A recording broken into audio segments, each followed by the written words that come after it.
Bismillahirrahmanirrahim. Wassallallahu ala sayyidina Muhammad wa ala alihi wa sahbihi wasallam. Astagfirullah.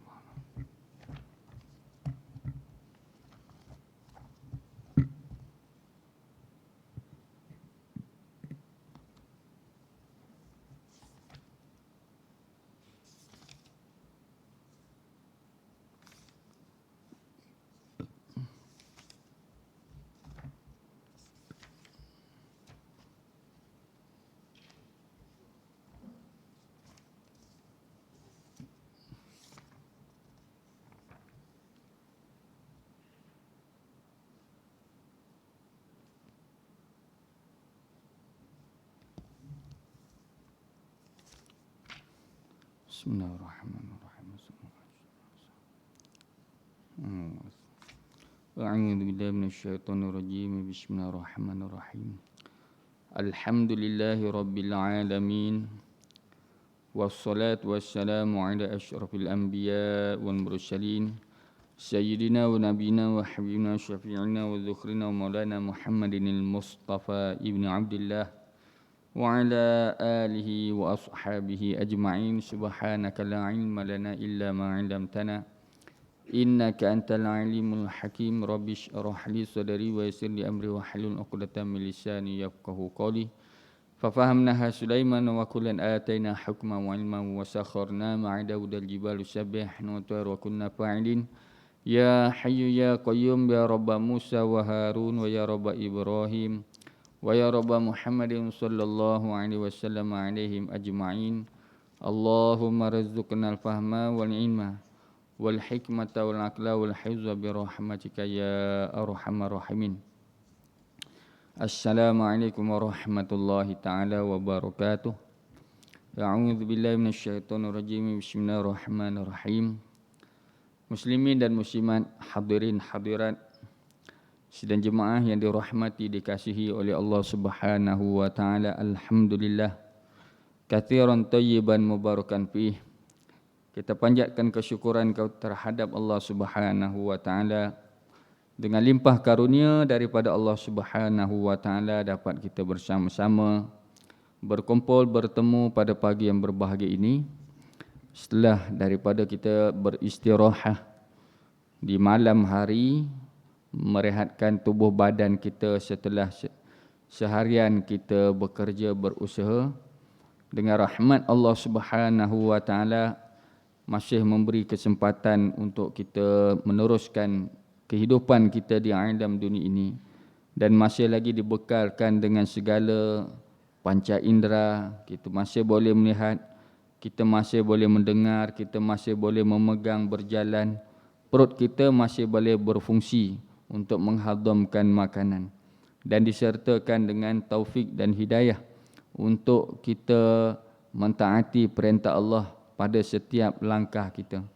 Maka apakah nikmat yang lebih besar daripada iman dan Islam yang Allah Subhanahu wa taala anugerahkan, Allah taala beri kepada hamba-hambanya yang terpilih. May yahdihillahu fala mudhillalah wa may yudlil fala hadiyalah.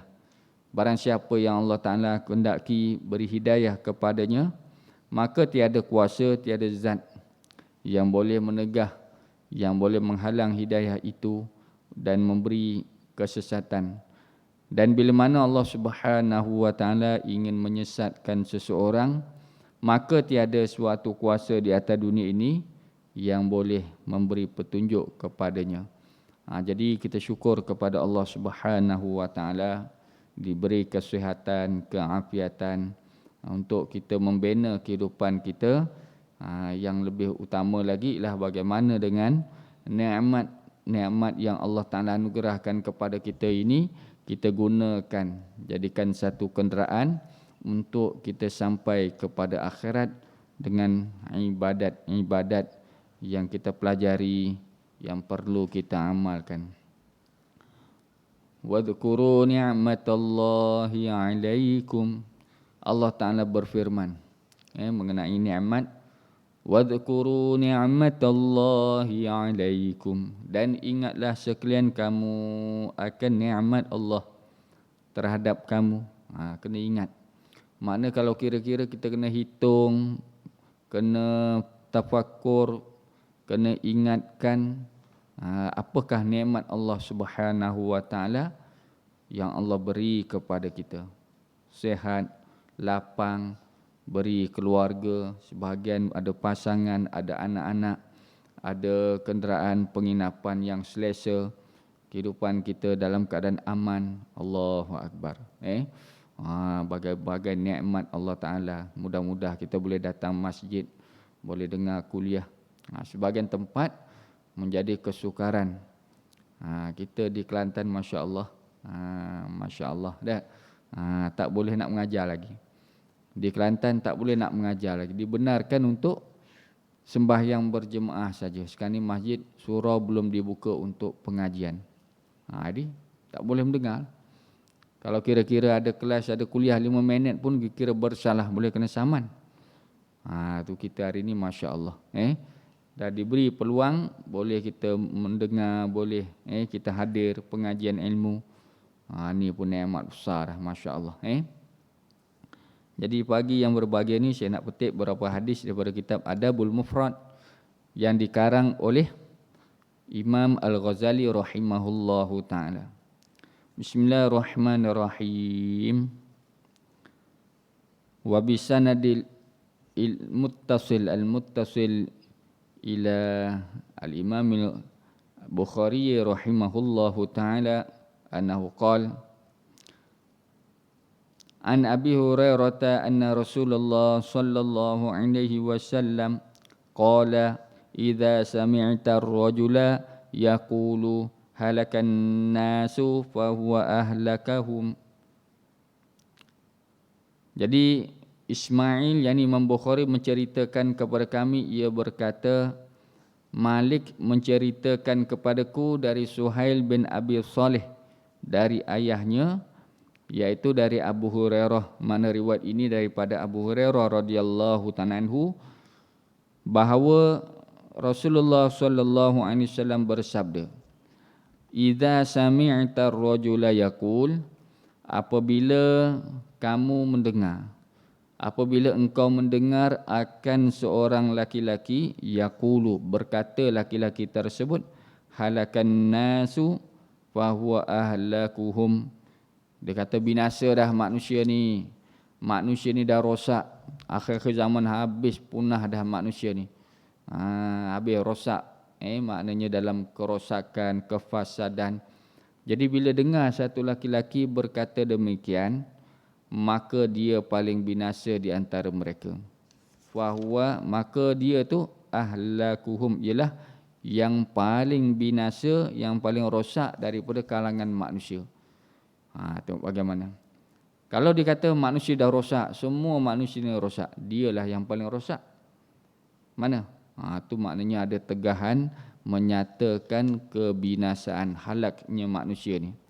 Jadi penjelasan kata dia, fahuwa ahlakuhum. Lafaz ini diriwayatkan dengan dua bentuk, dua keadaan. Dengan huruf kaf didommahkan di fathah. Huruf kaf dommah dan fathah, maknanya boleh baca ahlaku dommah, dan difatahkan ahlaka. Jadi baca dua wajah kerana asal lafaz Arab ini tidak ada baris.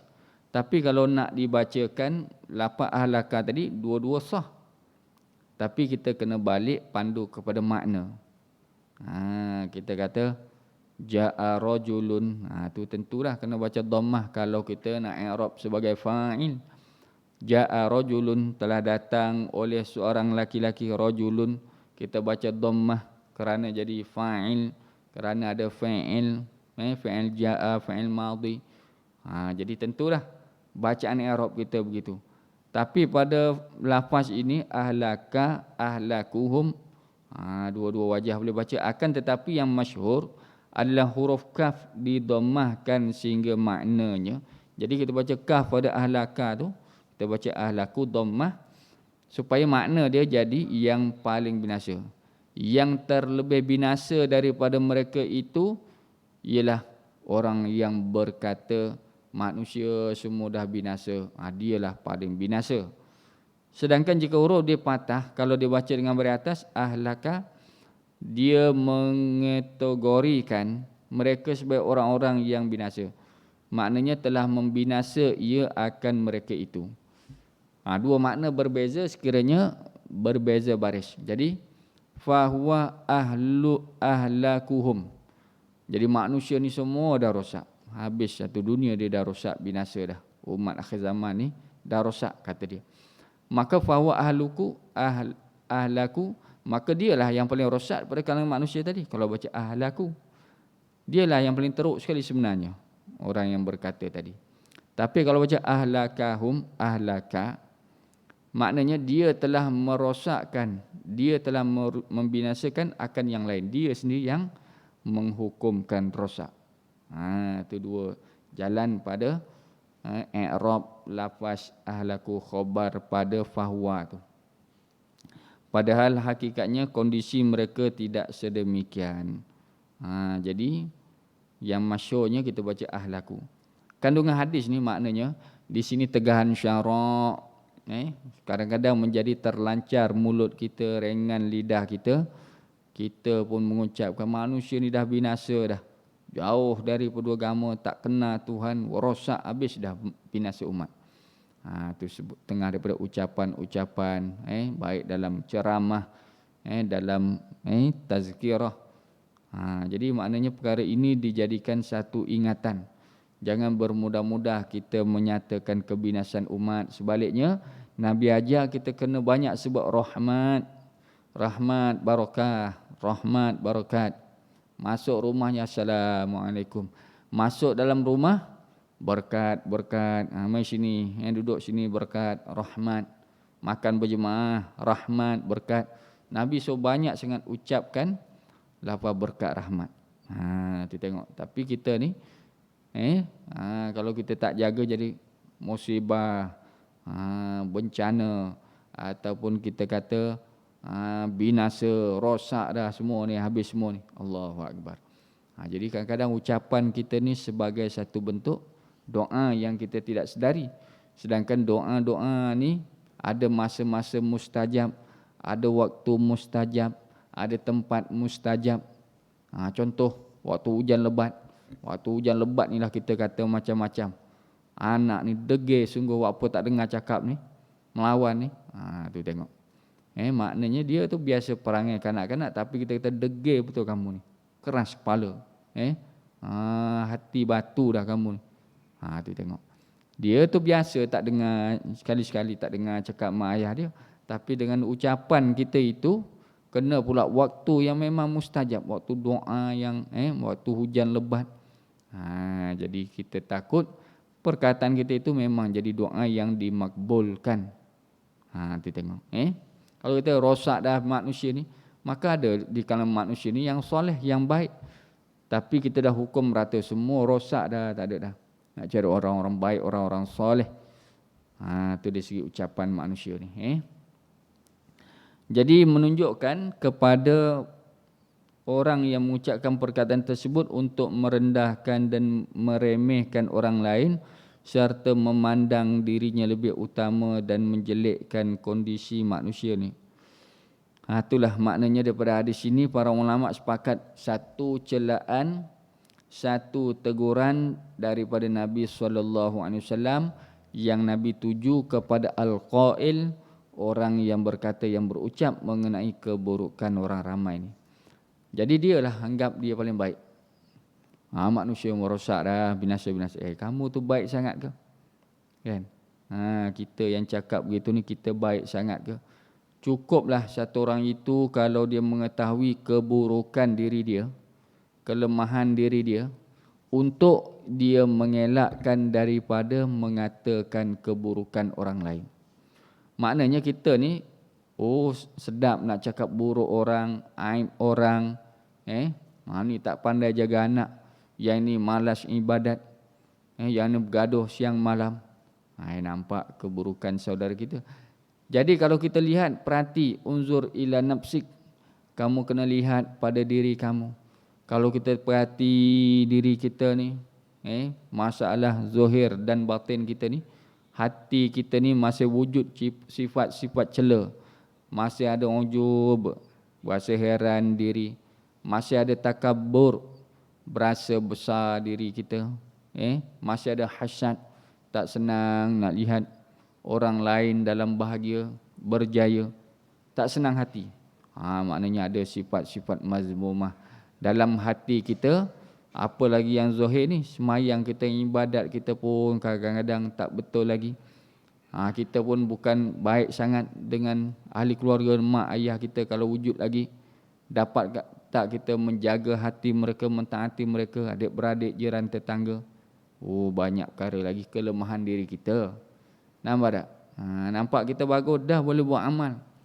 Kita boleh semayang, boleh datang masjid berjemaah, nampak elok dah pada zahir. Boleh duduk kuliah, tapi ada tak datang kesedaran, lintasan dalam hati kita, fikiran pada hati kita, kesian kita pada saudara-saudara kita, jiran, tetangga, yang mana masih jauh, tak sampai rumah Allah, tak boleh nak beribadah. Ada tak cetusan perasaan kita ni berasa duka cita, sedih? Nampak tak? Jadi kalau kita berasa lantaklah aku, kamu, jadi masih ada perasaan nafsi, maka tidak ada lagi. Maknanya hati kita ni masih tidak hampir dengan Allah, melalui kita tidak ada perasaan sedih dengan saudara kita. Jadi kok mana pun maknanya masih ada kelemahan. Masih ada kelemahan dalam diri kita ni. Buat amal pun kadang tebing panggil, dalam keadaan terpaksa. Kalau berasa sukarela, bersemangat ni, ni bahasa terpaksa ni. Jadi segan kalau kita tak beri orang kata apa kita. Itu maknanya masih lagi tidak sepenuh hati kita. Jadi kalau begitu, kekurangan yang banyak, aib yang wujud dalam diri kita, cukuplah, buat apalah kita nak kata orang lain. Makna orang lain tu lebih baik daripada saya. Mereka ni bagus. Dalam buruk mereka pun masih ada kebaikan. Kita besarkan kebaikan yang ada dalam kehidupan mereka tu. Jadi Nabi cela tuju kepada orang yang suka cakap binasa dah, rosak dah ni, buat-buat tu rosak dah. Semua manusia ni binasa dah, punah dah. Makna perkataan ini kurang baik. Nabi, adakah Nabi ucap umat ni dah binasa dah, masa dia tu? Nampak tak? Akan berlaku keburukan, akan berlaku kefasadan. Jadi maknanya kita kata itu perkara yang akan datang. Ucapan Nabi, mana ramalan Nabi ataupun perkara sam'iyat yang kita dengar daripada Nabi. Tapi secara dasarnya bukan mudah-mudah nak sebut binasa dah umat ni. Begitu. Kerana sebenarnya dia tidak mengetahui rahsia yang Allah Ta'ala ciptakan pada setiap makhluknya. Itu sebab tu kita tak tahu dalam keadaan dia buat buruk, buat jahat, di sebalik perkara itu kita tak tahu. Di sebalik jahat dia ada baik dia, dan mungkin di situ ada keinsafan, ada perubahan. Kita dah hukum buruk, binasa dah. Maka nak tarik balik satu perkara yang sukar. Adapun orang yang mengucapkan perkataan tersebut dikarenakan kesedihan yang dilatar belakang kekurangan yang ada pada dirinya dan orang lain dalam menunaikan berbagai perkara agama, maka hal ini tidak mengapa diucapkan. Jadi satu bentuk ucapan kita menyatakan kesedihan yang dilatar belakangkan kekurangan yang ada pada dirinya.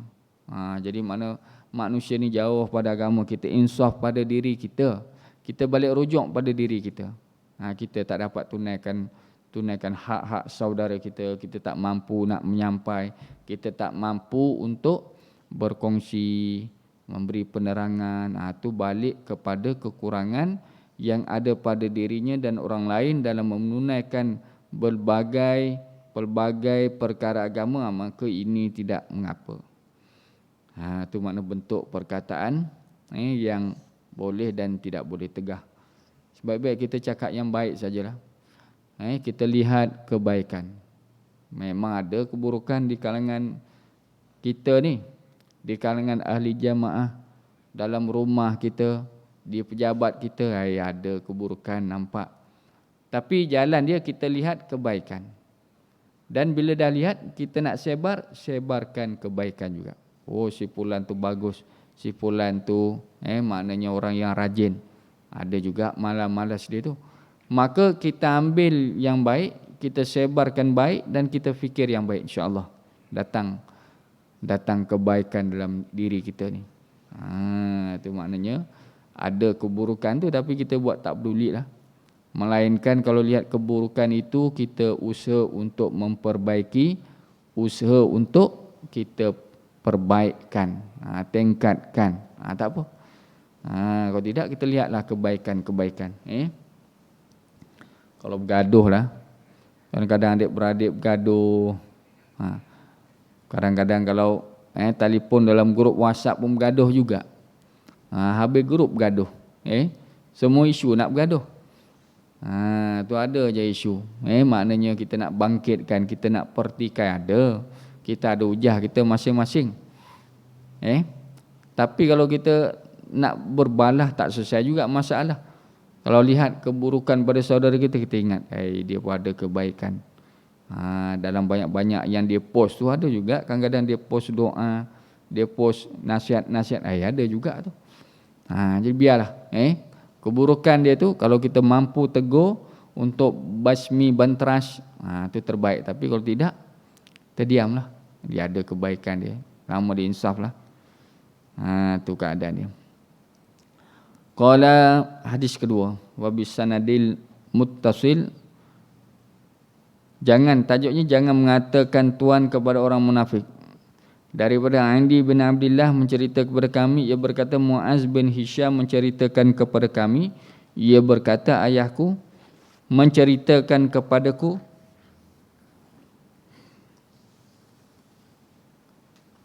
jadi hal keadaan ceritanya diriwayatkan daripada Qatadah radhiyallahu anhu an Abdullah bin Buraidah an Abi qala Rasulullah sallallahu alaihi wasallam la taqulu lil munafiqi sayyidun fa innahu in yaku sayyidakum faqad askhattum rabbakum azza wa jalla. Jadi kata dia daripada Abdullah bin Buraidah dari ayahnya, ia berkata Rasulullah sallallahu alaihi wasallam bersabda, la taqulu lil munafiq, jangan kalian mengatakan sayyidun. Tu panggilan. Maknanya jangan kita panggil, jangan kita ucap kepada orang munafik, orang izharul iman, izharul iman bil lisan. Maknanya orang menyatakan keimanan dengan lidah dia. Ana mukmin, saya orang beriman, kita kena pertahankan Islam, kita kena perjuangkan Islam. Zahir. Nampak zahir nyata pada ucapan dia kecintaan pada Islam, nak bela Islam. Ramai. Nampak tak? Nampak cakap dia ni Islam. Wal iyazabillah. Tapi wa kitmanuhu fi qalbih, dia menyembunyikan keimanan dalam hati dia. Dalam hati ni tak ada sikit abuk. Tak ada sikit abuk perasaan cinta pada agama. Jadi zahir supaya orang suka. Dia tu ada semangat agama tu, nak perjuangkan agama. Padahal dalam hati apa agama-agama. Nampak tak? Jadi mundur, jadi lemah, jadi agama kita tidak maju kalau kita beramal bagian-bagian. Nampak tak? Tu jaga. Jadi semangat pada lidah saja, na'udzubillah.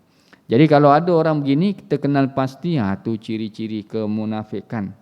Termasuk Nabi kata, tanda-tanda alamat nifak, cakap dusta, bila bergaduh dia melampau-lampau, janji, janji, rajin buat janji. Janji nak jumpa, nak buat janji. Tapi bila mana dia berjanji, janjiannya selalu tak ditunaikan, malah janjinya diabaikan. Nampak tak? Janji mulut, daripada janji itu dapat capati. Capati. Nampak tak? Penat juga makan capati 1 hari 5 kali ni. Jadi itulah keadaan manusia ni. Bila mana dia ni perangai dia menyalahi di antara zahir dan batin yang dipanggilkan nifaq, maka Nabi tegah, jangan berkata, jangan kamu panggil kepada orang munafik sayyidun, makna tuan. Tuan panggil dia, tuan boleh kita jumpa. Tak perlu kata tuan dah. Jadi satu penghormatan kepada dia. Kerana jika adalah dia tu penghulu kamu, kalaulah betul dia tu penghulu, dia tu ketua kita, maka kalian telah membuat Rob kalian murka kepada kalian. Jangan panggil tuan lah. Nampak tak? Dia pemimpin kita sedangkan dia ada sifat nifaq. Kalau kita panggil dia tuan, maka kita telah membuat Tuhan murka, kerana Allah tegah kita ambil orang munafik sebagai pemimpin, orang musyrikin sebagai pemimpin. Jadi kalau dah dia memimpin kita, kita pun panggil tuan, kita beri penghormatan kepada dia, Tuhan balik murka pada kita. Allahu Akbar. Jadi daripada sini peringkat asasnya, kita kena melantik, kita kena memilih, kita kena mencalonkan. Kalau jenis boleh pilih lah, pemimpin yang kita boleh pilih, cari yang terbaik. Terbaiknya lah orang yang beriman kepada Allah. Beriman. Bagus lagi kalau dia tu daripada kalangan ahli ilmu. Itu maka kita lihat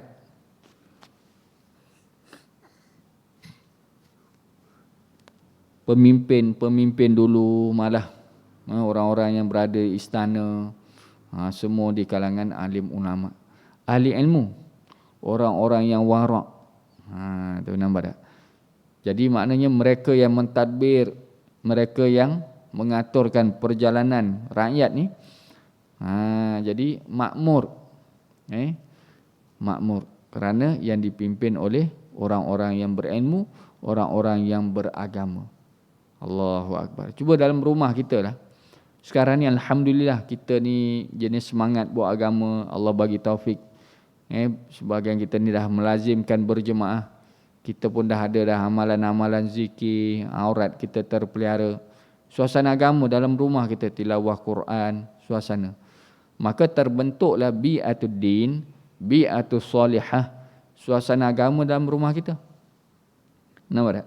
Daripada kita ni yang ada semangat untuk amal agama, kehidupan beragama wujud dalam rumah kita. Maka anak-anak sedikit sebanyak dapat mencontohi kehidupan kita ni. Tapi kalaulah dalam rumah tadi mak ayah dia langsung tak ada fikir agama, Allahu Akbar. Sembahyang pakai tinggal dah mak ayah. Apalagi suasana kalau dengar muzik. Kalau muzik tu nak dengar hiburan. Maknanya kalau pasang radio, adanya qasidah-qasidah, adanya tazkirah, adanya ceramah-ceramah, kita pun nak dengar. Tapi kalau tak ada jiwa agama, tak ada. Pasang radio pun lagu, Masya Allah, lagu dangdut lah. Nampak tak? Lagu dangdut. Lagu rock, pop rock. Paling ringan irama Malaysia. Paling ringan tu irama Malaysia. Mana ada lagi jiwang-jiwang tu bunyi tu. Maknanya berhibur, seronok dengan keduniaan. Tapi kalau kita jiwa agama, apa ni lagu mengarut ni, lagu karut marut ni, pasanglah lagu nasyid ke, mana tilawah Quran ke, qasidah-qasidah, kita nak dengar. Nampak tak? Jangan jiwa kita tenang, tak boleh. Kalau lagu-lagu yang memuja manusia, kita tak senang hati dengan muzik, dum-dam muzik, sakit jantung kita ni. Nampak tak? Itu dia, Masya Allah. Itu di di Bandar Baru, dia ada weekend kan, uptown dia tu, di Bandar Baru Selayang, terminal tu, Jumaat, Sabtu, Ahad. Jadi sekarang ni jual-jualan, Masya Allah lah, jualan makanan penuh malam-malam tu. Dia ada pula sekarang ni, ada karaoke pula, Masya Allah kan. Ada hiburan, karaoke, ada band lah, band datang. Dengar pun band tu suka rela lah, makna ada muzik, ada menyanyi. Nampak tak? Masya Allah. Tiap-tiap malam program lah. Cumanya malam tadi dengan izin Allah, saya kuliah di Masjid Firdaus, Masjid Bandar Baru. Jadi ada pengacara dia, AJK dia jemput, maknanya minta saya buat santai-santai lah, tazkirah. Lepas daripada kuliah masjid tu terus singgah situ, kita pun bagi tazkirah, maknanya santailah, sampai ada pengunjung peniaga dia jalan. Nampak tak? Dia punya program berjalan. Yang meniaga membeli makan, dia ada meja. Kemudian ada dia buatkan tempat berhibur, maknanya ada karaoke situ. Sebelum ni ada, kita tahu dah bunyi. Dia panggil kita, bagus juga ada kalau ada pengisian agama. Maknanya lepas dia muzik tu on, kita pun sampai lepas isyak. 1 jam tu slot untuk tazkirah. Ni bau dia nak apa? Dia nak selit lah, nak celah. Dalam keadaan muzik, hiburan tu nak celah juga agama. Baguslah ada fikir daripada ahli masjid ni. Kita pun ucapan buat tajuk indahnya Islam. Kita pun cakap ayat Quran, hadis lebih kurang mengenai Islam, kita kena amal agama. Tu mereka yang di bazar tu sibuklah cara beli-belilah. Tapi adalah slot kita tu. Allahu Akbar. Tu maknanya rungutan daripada pengunjung, rungutan daripada orang sekitar. Kuat ni muzik sebelum ni kan. Jadi bila ada program macam ni, Masya Allah. Jadi ada juga pengisian. Dengar satu ayat Quran, datang nak beli yong taufu ke, nak beli nasi goreng ke, nak kena keropok ke, tapi dengar satu ayat Quran, lain. Sentuh jiwa dia. Nampak tak? Agama Allah Ta'ala, nak kena amal agama, kita nak kena ingat kematian ni. Sibuk membeli pun kena ingat. Tak? Jadi kalau begitu, ada jiwa-jiwa yang dia kalau dunia, semata-mata dunia, tak boleh. Dia akhir sekali dia nak juga agama, dahaga agama. Tapi lepas ucapan tu, Masya Allah lah. Tak? Kita pun ucap dalam 15 minit, 20 minit ya, dah dia program dia, kita ni selit ya, kan? Minta kebenaran, jadi adakan slot agama. Habis kita wallahu a'lam tu duduk pom pam dom dam lah, sambung balik lah. Nampak tak? Dia sambung balik, Masya Allah. Kita pun duduk. Layan pula lagu-lagu 60-an, lagu Jafar on semua keluar. Kita pun jadi layan juga dengan lagu ni. Masa duduk atas meja tu, Masya Allah. Tu keadaan dia. Tapi peringkat awal insya-Allah lah. Peringkat awal, makna mula kita nak selitkan apa ni, pengisian rohani ni. Kok mana pun kena masuk, jangan kita biar terus dunia tu. Dunia ni mainan sendegurau je. Mainan je. Tak ada sebenar dunia ni melainkan amal kita itulah. Allahu Akbar. Jadi kalau begitu, mana? Ni masalah tadi dia kata, masalah orang yang memimpin kita kena cari orang bertakwa. Barulah pengisian, barulah perjalanan kehidupan kita akan terpimpin. Kerana orang yang memimpin kita orang mukmin, orang muttaqin, dia nakkan agama dalam kehidupan kita. Tapi kalau ahli dunia begitulah, dia maju dunia semata-mata. Rohani habis. Rohani masyarakat, jiwa masyarakat kosong. Kalau dah dia ni fikir dia dunia, pembangunan besar-besar, dah hiburan sana sini, manusia nak berseronok, agama tak masuk. Itu dia. Itu maka madrasah ni setengah tu, dah hiburan tak dibenar dah. Madrasah, tempat pusat pengajian agama, telefon awal lagi tak dibenar. Nampak tak? Kalau telefon pun telefon cak ayam je. Cap gajah tak dibenarkan. Dah. Cak ayam mana hitam putih. Contoh ada madrasah hitam putih untuk panggilan, tak ada dah. Gambar-gambar video tak ada dah. Kemudian sukan-sukan yang melalaikan, tak dibenar. Tu nak jaga awal lagi. Nak jaga awal lagi daripada kelalaian. Pelajar-pelajar dia. Tu tengok. Daripada pemimpin, daripada mudir, daripada tok guru yang nak jaga amal kehidupan manusia ni, anak-anak murid dia. Qala, ada yang mengatakan maksudnya adalah jika si munafik menjadi majikan yang harus engkau taati, apabila engkau mentaatinya, maka hal itu akan buat Rabb akan murka. Kita dah maknanya pemimpin penguasa kita munafik. Kemudian kita sanjung dia dengan panggilan tuan lagi, maka Tuhan murka. Macam mana kamu sanjung dia? Itu kena elakkan. Qala wa bisanadil muttasil wa bihi annahu Muhammad bin Salam menceritakan kepada kami, ia berkata, Al-Fazari menceritakan kepada kami, ia berkata, Kinan bin Abdullah menceritakan kepada kami daripada Abdul Rahman bin Ausajah. Anil Barra ibni Azib anin Nabi sallallahu alaihi wasallam qala man manaha manihatan aw hadda zuqaqan aw qala tariqan kana lahu idlu itaqi nasamatin.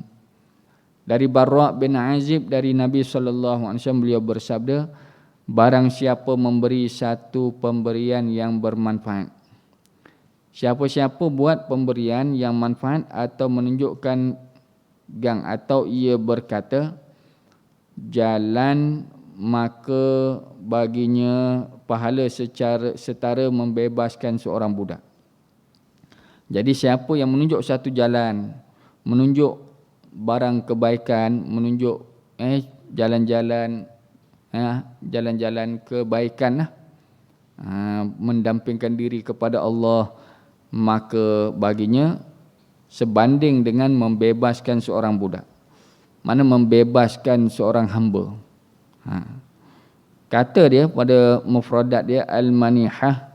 Al-Hafiz mengatakan dalam Al-Fath, mana Al-Hafiz Ibn Hajar Al-Asqalani kata al-manihah dengan huruf nun dan huruf ha, manihah, tanpa titik pada wazan azimah, berasal dari kata atiyah, makna pemberian.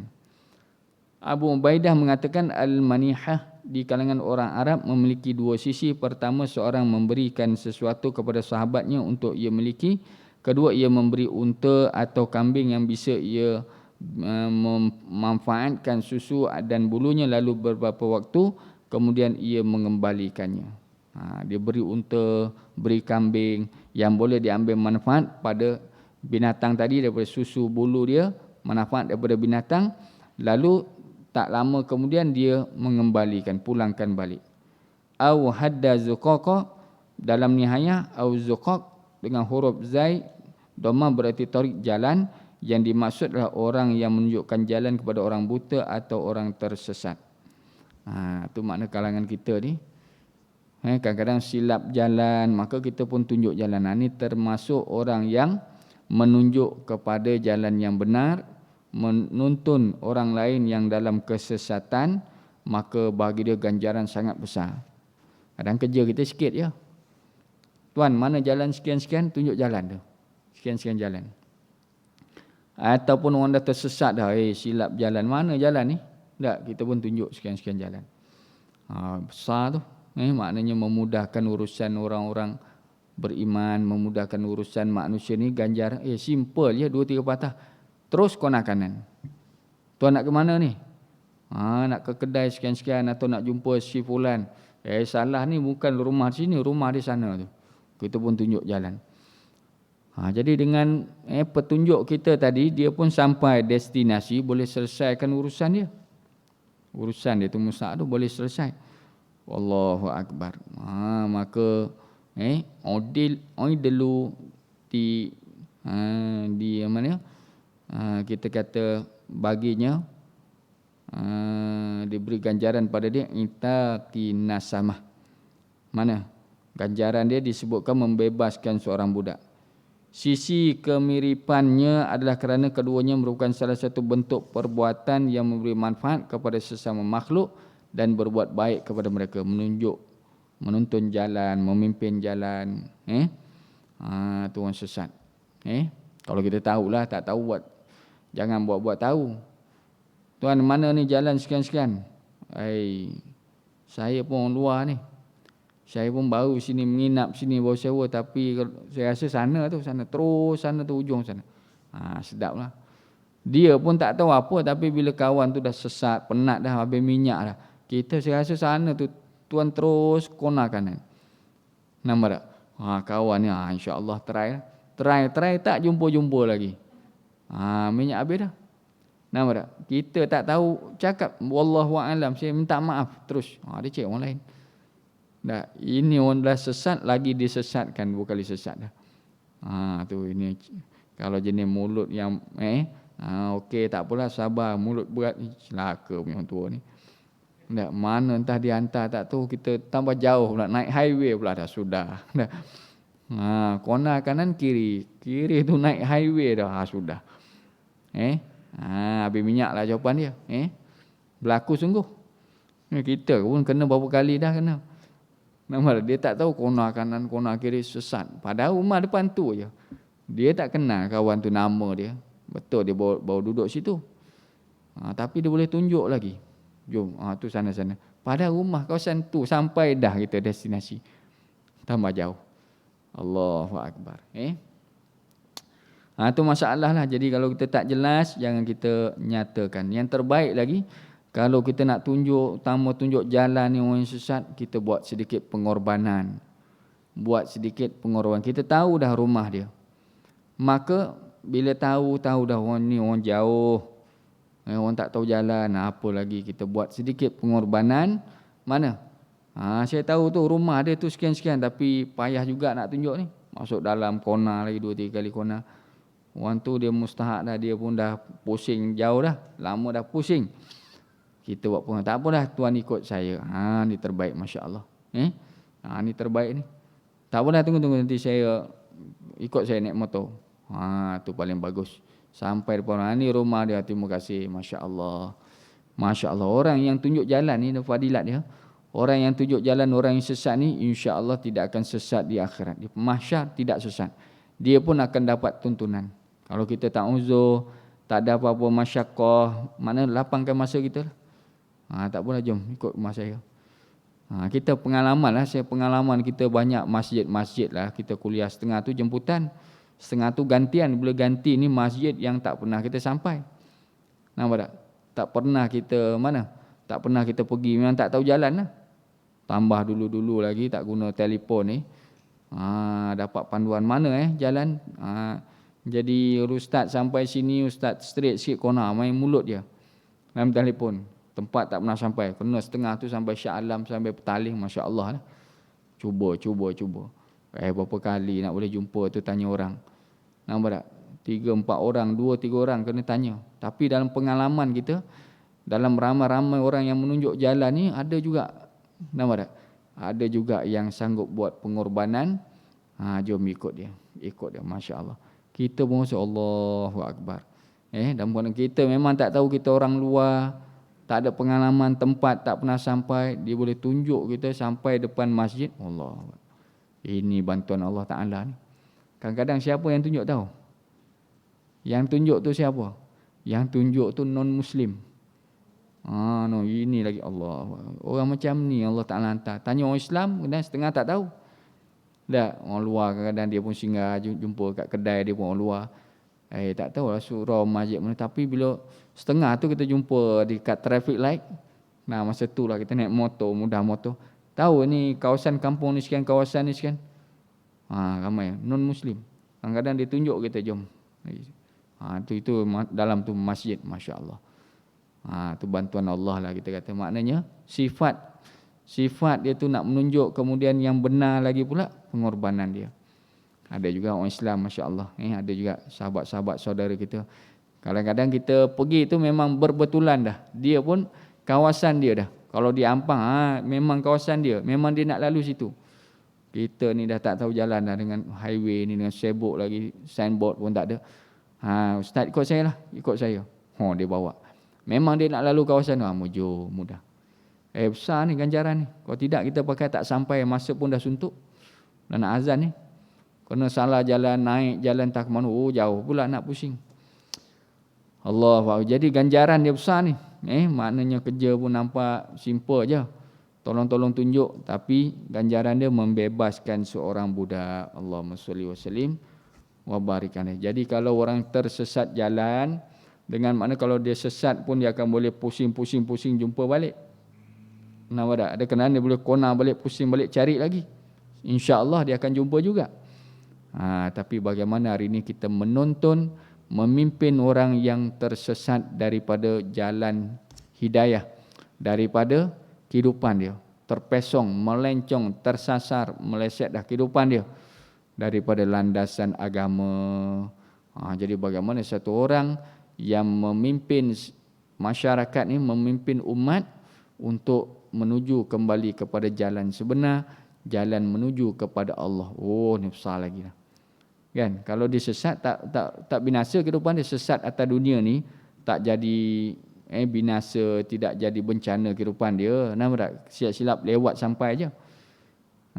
Nampak tak? Tapi kalau dunia ni dia sesat terus, jauh daripada agama, akidah pun rosak, kehidupan dia pun tak betul-betul. Jadi bagaimana nak menghadap Allah mati esok, akhirat esok. Jadi kita tolong pimpin dia. Ni besar lagi lah. Hidayat. Makna kita memimpin manusia kepada Allah. Inilah peranan guru-guru, ulama-ulama nak bawa manusia ni kepada Allah, kembali kepada Allah. Wallahu a'lam. Jadi insya-Allah taala beberapa hadis yang kita bacakan tadi mengenai ucapan antara tadi jangan mengata tuan kepada orang munafik, dan juga bagaimana hari ini kita kena jadi orang yang menunjuk jalan kepada manusia, mana jalan-jalan kebaikan lagi pula.